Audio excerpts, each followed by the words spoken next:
Nah teman-teman, kita sudah bisa dan sudah mengetahui terkait dengan cara mengurus pemberian hak guna bangunan badan hukum di BPN.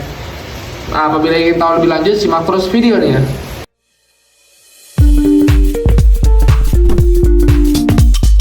Video ini dipersembahkan oleh Radar Edukasi, berbagi wawasan menambah pengetahuan. Teman-teman, kembali lagi bersama saya di Radar Edukasi. Nah teman-teman, pada kesempatan kali ini kita akan menginformasikan terkait dengan cara mengurus pemberian hak guna bangunan badan hukum di BPN atau Badan Pertanahan Nasional ya teman-teman. Ini adalah proses yang sangat umum dilakukan oleh badan hukum tertentu ya, karena ini adalah proses di mana perusahaan ingin membangun atau memiliki bangunan di atas tanah yang bukan milik hak mereka. Nanti mereka juga bisa mendirikan fasilitas seperti pabrik, kantor, gudang, ruko, ataupun yang lain-lain.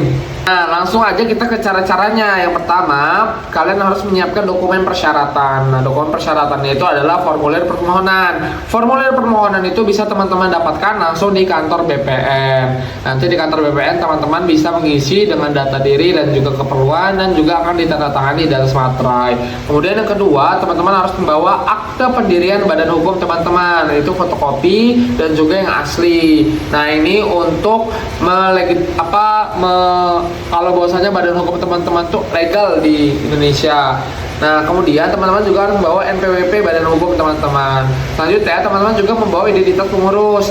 Ini fotokopi KTP, baik direksi ataupun pengurus badan hukum teman-teman. Kemudian, teman-teman juga harus membawa tentang terkait dengan rencana penggunaan tanah dan juga bangunan. Ini adalah gambaran, peta, dan juga rencana bangunan. Misalkan di bentuknya denah, gambar teknis, atau spesifikasi bangunan. Nah, kemudian teman-teman juga bisa melampirkan bukti kemampuan finansial dari badan hukum teman-teman. Baik itu misalkan dari kantornya ya, itu bisa dicari setelah auditing ya. Nah, kemudian teman-teman juga bisa membawa namanya surat keterangan tanah apabila tanah itu belum terdaftar. Nah, nanti bisa minta ke kepala desa ataupun lurah setempat terkait dengan status penguasaan fisik tanah.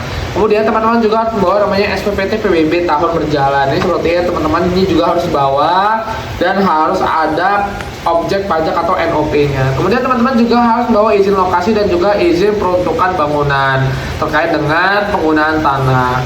Nah, kemudian teman-teman juga harus membawa terkait dengan yang namanya dokumen lingkungan seperti AMDAL dan lain-lain.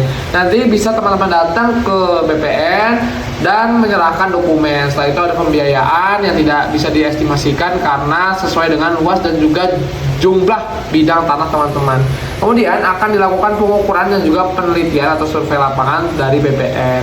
Nanti kalau sudah selesai, nanti akan terbit surat ukur. Nanti dari surat ukur itu baru diterbitkan SK HGB-nya. Nanti baru kita bisa mendaftarkan hak HGB kita dan bisa mengambil sertifikat HGB-nya. Nah, seperti itu teman-teman terkait dengan cara mengurus pemberian hak guna bangunan badan hukum di BPN. Terima kasih, sampai jumpa di video lain kali.